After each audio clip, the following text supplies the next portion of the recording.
What is your best, but wait, it gets worse, story? Okay, lads and lasses, buckle up and make sure you have some coffee or popcorn, because this is going to be a long one about a stomach virus I had when I was 9, 10. Back when I about 10, my parents were divorced and my mom worked weekends, so I'd go over my dad's place. He had remarried at this time and spend the weekend there. Well, one Friday night, I got really sick and just started crapting and vomiting and felt like death. My stomach was an absolute wreck. As mentioned, the next day I went over to my dad's place, and the whole time I'm just running to the bathroom literally every 5-10 minutes and just crapting liquid. I had to keep drinking lots of Gatorade at the time to avoid getting dehydrated because it was all damn day of crapting every 10 or so minutes. I wiped so much that my ass bled. How did I know? Because eventually the toilet water started to turn a deep red color. So what does 10-year-old me do to check? Hop up on the counter, bend over, and look at my hole. The spot that was sore was bleeding from irritation. Great. Even better. Whatever has ducked my stomach has made it so the thing I have to do is painful now.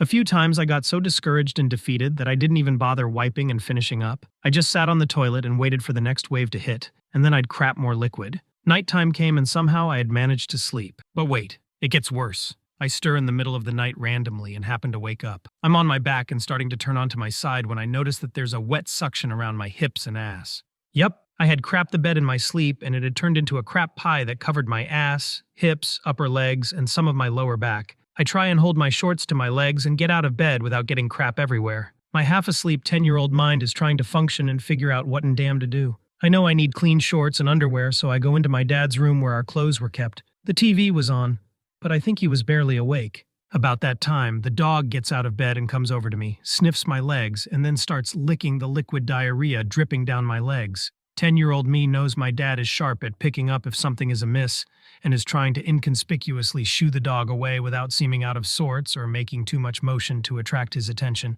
But then I was like, wait a minute, this helps because it stops me from making an even bigger mess. So I'm digging through the drawers, barely able to see a damn thing, desperately trying to find shorts and underwear while trying to keep my current shorts wrapped around my legs so crap doesn't go everywhere while being licked by the dog that would not take no for an answer. After what felt like forever, I find clean clothes, try and go back downstairs as normally as possible, go into the bathroom and spend a clocked half hour, 36 minutes to be exact, cleaning myself up with soap, water, and lots of paper towels. I mean it when I say clocked too, because I had to know how long this cleanup was going to take, so I looked at the time before I started. After what felt like forever, I think I'm finally all clean. But wait, I still have dirty shorts and underwear saturated in liquid crap, so what do? Stuff them in the dirty clothes basket in the bathroom under everything else in there and hope no one finds them and traces that mess back to me. I finally go back to bed, but wait, there's massive amounts of crap in the bed. The duck do I do now? Well, I got new blankets and put them over the crafty ones and went back to sleep, staying off to the side because the diarrhea pie was in the middle. Morning comes and all is well.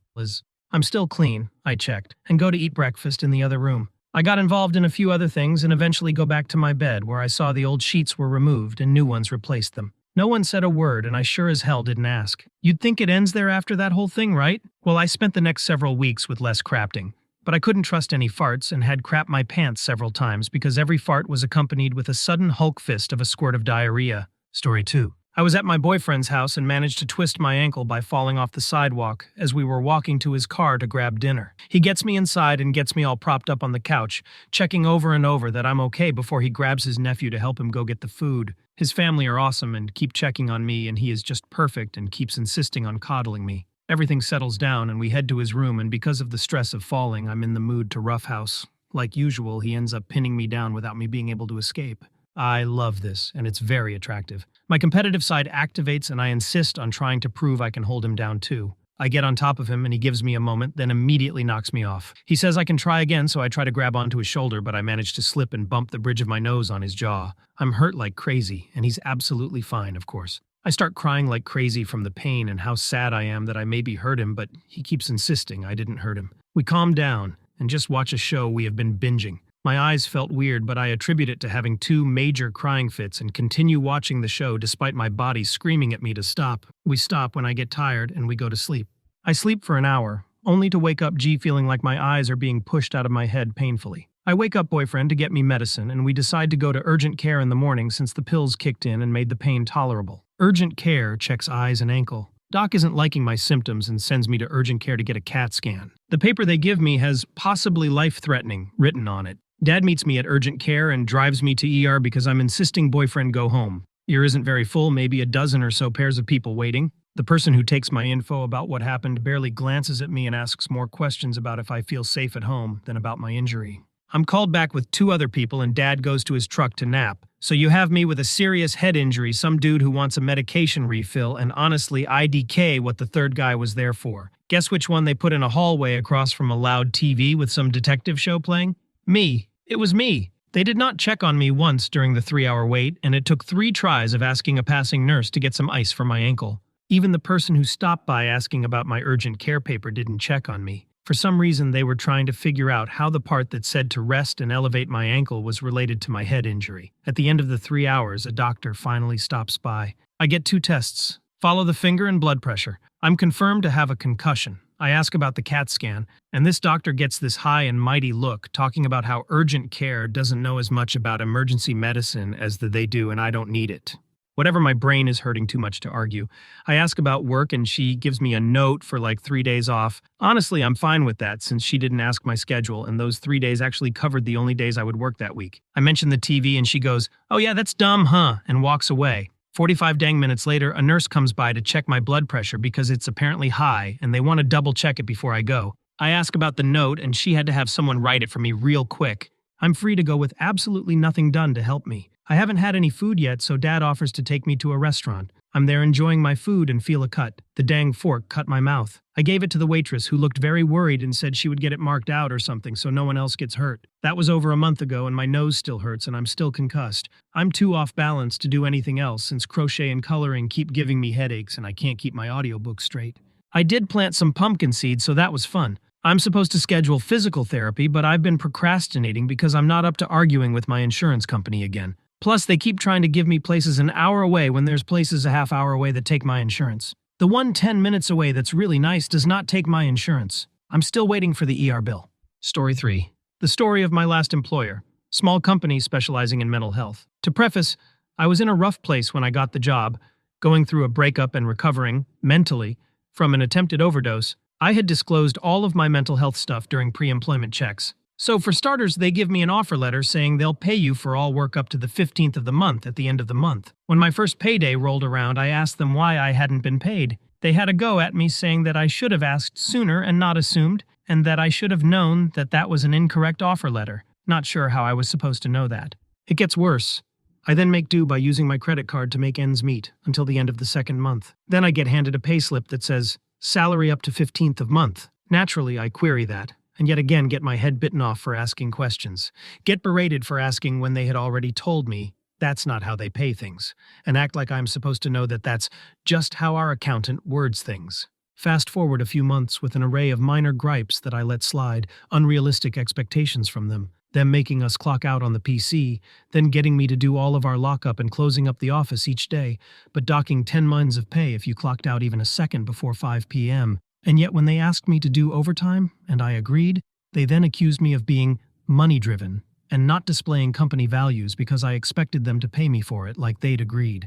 Also in general, just wasn't a fan of their wording. One email explicitly reminded staff that during company time you are property of the company, which gives really toxic vibes. The next major straw was the fact that they lost one of the care residents' properties. They had been renting it, fell behind on payments, dodged calls from the landlord, and kept messing them about until they gave notice to quit. They then asked me to draft a letter to the residents of the property, blaming them and claiming that it was their untidiness and noisiness that had led to them losing the property. Not fair on these residents who are all struggling with mental health issues, so I refused and submitted a complaint to my manager via their formal process. My manager did not stick to the process, referred it directly to the people in question, who then wanted to cover their tracks, so accused me of spreading misinformation and tried to give me disciplinary. Between that and a few other things, I got to the point where I felt fed up. So one day when one of the higher-ups treated me like crap, I gave my 2 weeks' notice. I thought that would be the end of it, but it gets worse. They made the decision to confiscate the PC and check through all of it to try and find anything they could to tarnish my name.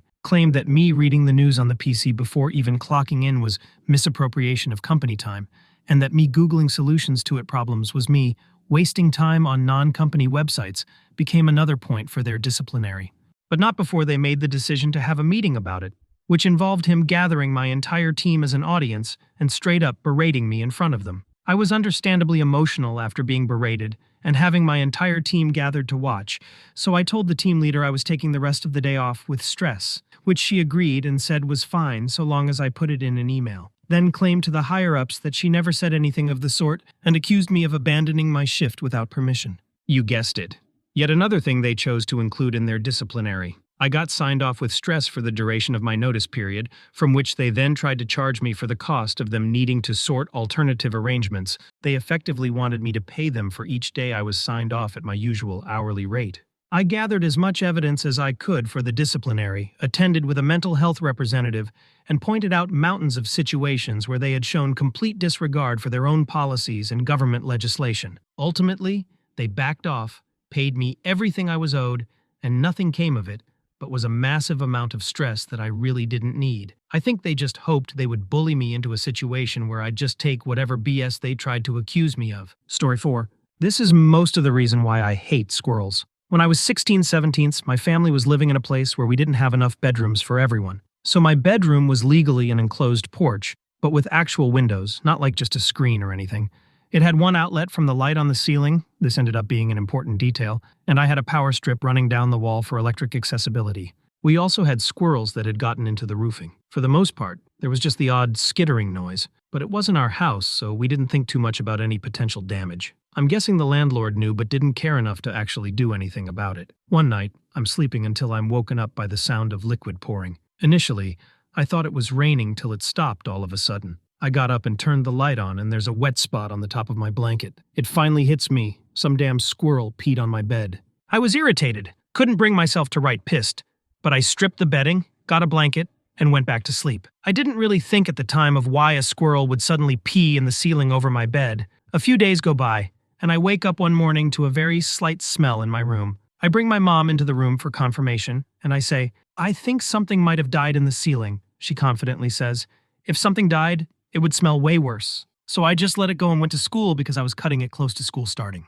I was close enough to home that I could walk home for lunch, and I did that afternoon after my last class before my lunch period. I checked my room just to double check, and it reeks of dead animal. So I bring my mom back, and she acknowledges the smell and says she'll ask my stepdad about getting the dead animal out of the ceiling. I ate lunch and went back to school dreading, coming back to the smell of dead squirrel. School ends, I get back, except the smell is virtually all gone, and what's left is a pale imitation at best. I initially think, wow, my stepdad really got that out quickly. I ask my mom about it, but she says he hadn't been able to do it yet at all. In my ignorance, I think, well, the smell is basically gone, so whatever, I guess problem solved. Again, not thinking about why it was gone. A few days go by, I'm on my laptop late at night playing a game after I was supposed to be asleep, so I had the light off in my room. I started feeling a little fleck of something dropping on my head. As a note, the ceiling wasn't the most structurally sound, so it wasn't that uncommon for dust and crap to fall from it. So initially just swiped it off my head without paying attention. Enough of these flecks hit me that I start thinking that can't be right. Maybe the ceiling is starting to just cave in. So I turn the light and look up at the ceiling, but I don't see anything in particular. So I turn the light off and go back to my game. Something else hits my head, and I turn the light on again because it's really starting to get to me now. I look up, but again, don't see anything. I look down to see if I can find what's falling from the ceiling and finally spot something on my chair. I take a closer look, and it's a maggot. There are damn maggots raining down from the ceiling. I got out of the room real quick after that, took a shower, and slept on the couch. That was a fun story to tell the next day when my parents found me in the living room. If all of that were not bad enough, I had a buttload of houseflies for the next week or two, so yeah, I hate squirrels. The reason the outlet light was important was because the squirrel almost certainly voided its bladder due to coming in contact with the wiring in the ceiling and was electrocuted to death. Story 5. For me, it was very first trip all the way to London by myself to see stray kids at BST Hyde Park. On the first plane to South Korea, I ate bibimbap, which mostly consists of rice. Felt a bit sick as I was going to immigration, and while I was being processed, I vomited 3 times. Made it through very embarrassed. Find out my card wasn't working when I tried to get a taxi to the guest house I was supposed to be staying overnight at. It was a 17.5-hour layover. Spent almost 2 hours there trying to get my card to work between bouts of crying and trying not to throw up. By sheer luck, a taxi driver saw me and took me to the guest house, and I literally cried again when I made it safely to the guest house. Get to the airport again the next day and throw up 2 more times. Finally make it to London, and make it in one piece to the hotel. I then realized that I'd been charged almost $450 odd from a hotel I had originally booked, but then canceled and got free cancellation for. My room was so small, I could only open in one specific part on the floor. The next 3 days, I realized I had gotten food poisoning. Couldn't really walk anyway without having the feeling to throw up. I'd never gotten it before. And literally couldn't eat, but I was hoping I would get better for the concert. Worse yet, my period decided to start while I had food poisoning. I never knew you could even get food poisoning from old rice, which I was told after I got home. Day of the concert, my mom calls me that morning and asked me if I had put through my email right to receive my VIP ticket. I got through an American-based third-party website. I realized I had forgotten to put in 3 numbers in my email. I had to call the website, and they said that it should come through to my actual email. It was around 1 p.m. by that point, and the concert started at around 7:30 p.m. Hours go past, and I get nothing. I was all dressed up for a concert I had planned for since around January and couldn't end up going to. I was absolutely devastated and basically went all the way to London for nothing. Got food poisoning on a trip to London, threw up going through immigration. Card wouldn't work, couldn't explore London because of sickness, didn't end up being able to go to said concert because of me putting in my email wrong. Story 6. A friend of mine had a girlfriend. They were sexually advanced for their age, very experimental. One day, while at the young lady's house, the pair decided to try different types of sex after a few prior failed attempts. This latest test run took place in the master bathroom. The previous problems had subsided, and now both were really enjoying themselves. In the midst of that mutual pleasure, the young lady's parents pulled into the driveway, which the young couple were both terrified to realize.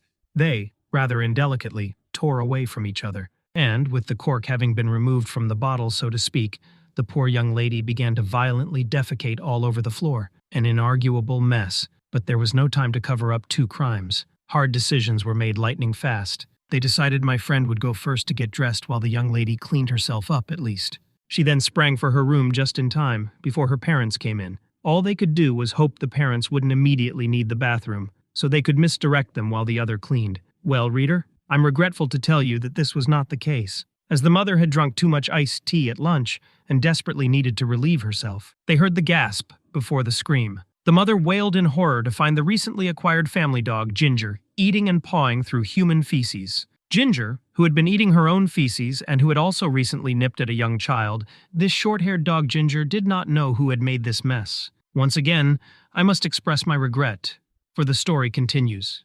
Ginger wasn't responsible, but the mother believed she was. She threw the dog outside, warning her not to go anywhere. Then young lady saw her moment and immediately started cleaning.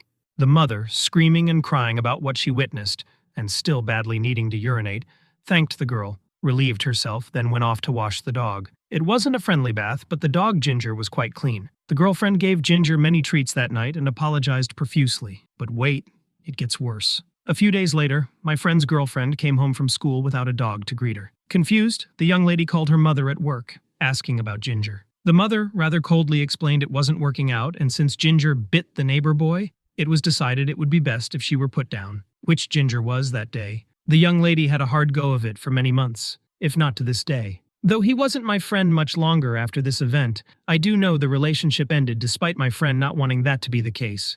Story 7.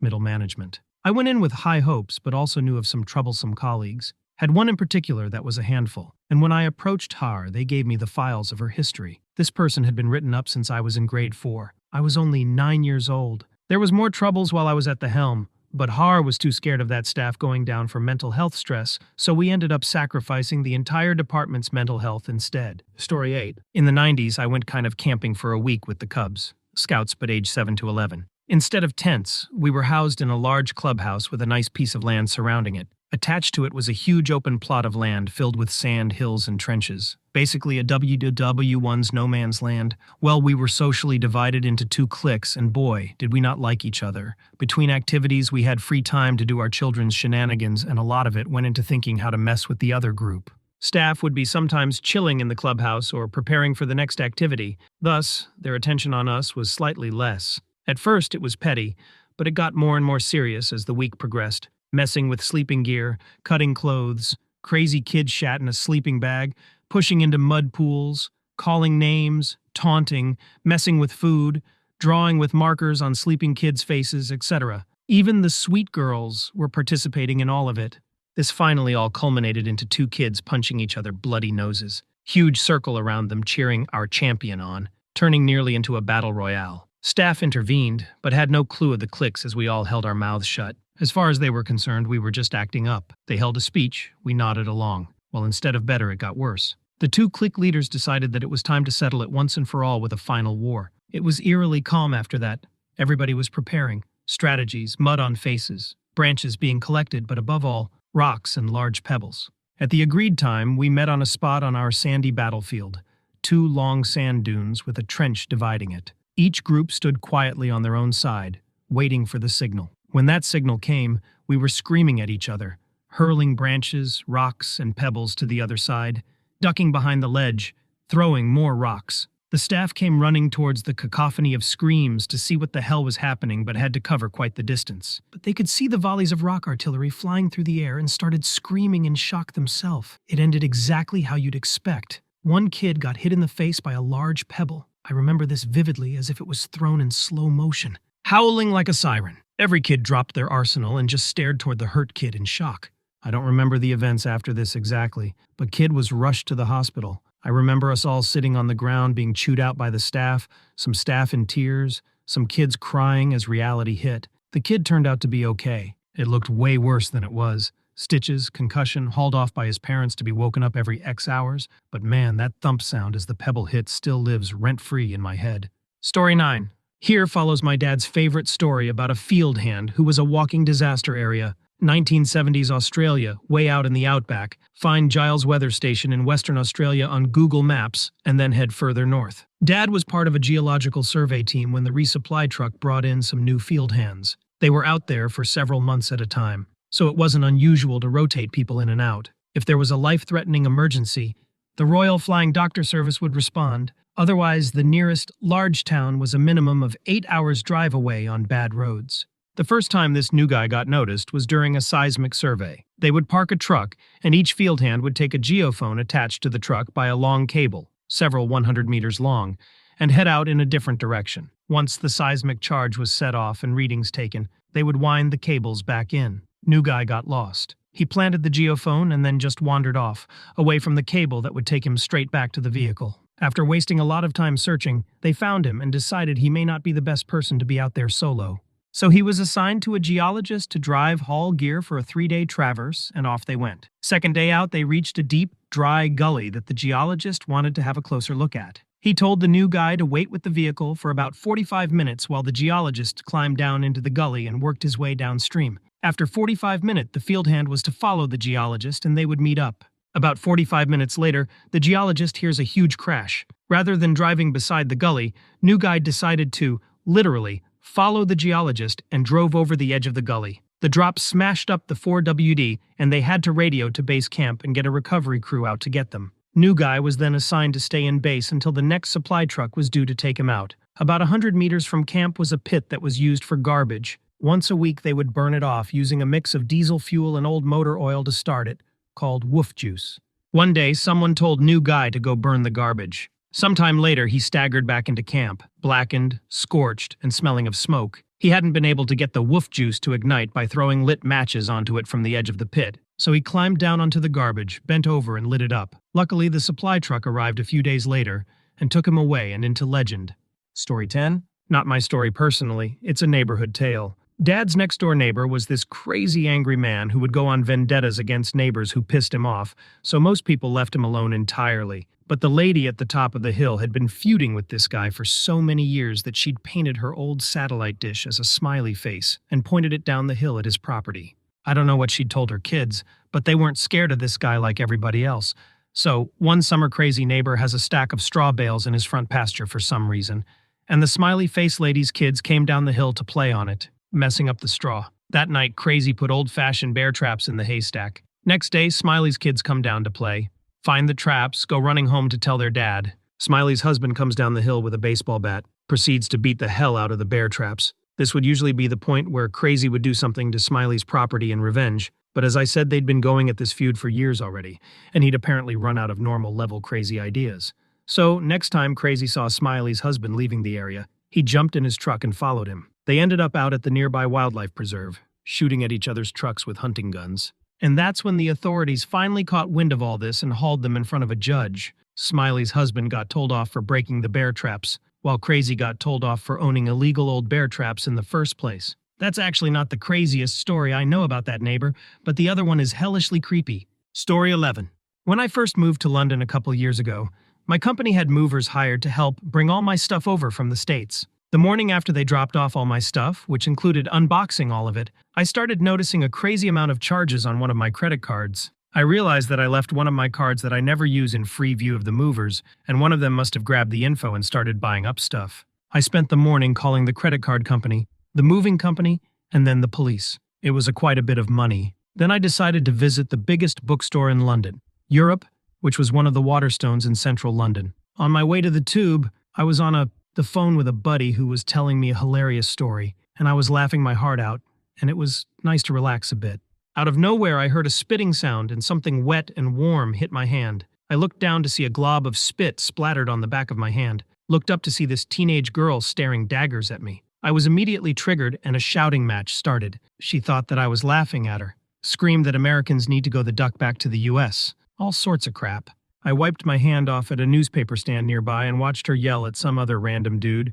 She must have been having a bad day or something. So I went to the bookstore, was slightly underwhelmed as it's just a bunch of floors. I get back to my new area of town and decide to try out the food truck near the tube stop.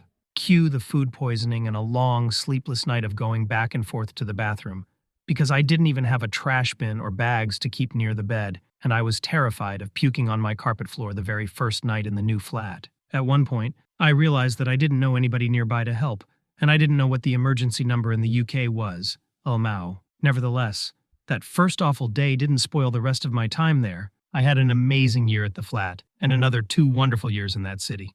Story 12. I was like 6, 7 at my best mate's birthday party. One of the things we were doing was riding a mini motorbike in circles around the yard. One of the kids thought it would be funny to swing at me with a stick whilst it was my go. Having never ridden one before, I promptly crashed into a ladder. Got off pretty lucky, actually.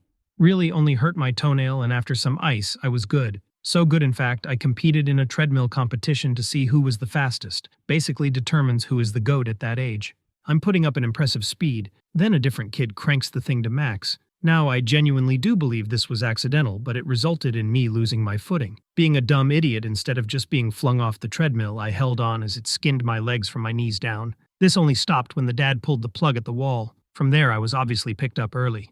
Feeling bad because I was missing out on the party and all the missing skin, my parents decided to buy me takeaway to make me feel better. Whilst this worked temporarily, things took a turn for the worst when I got sick, really sick. The food supposed to cheer me up had given me food poisoning, the worst of my life thus far. I spent 2 weeks sick, stuck at the toilet for a lot of it, where I was losing a war on both fronts. Coupled with my injuries and general reduced mobility, and it could be in contention for the worst 2-week period of my entire existence. I did, however, binge-watch Bakugan Battle Brawlers, so maybe it was all for the greater good. Story 13. Alright, so basically, a year or so ago, I was dating this guy called Brian, and I was blindly in love with him. I ignored every red flag and went straight into dating him without realizing my best friend at the time liked him and he liked her.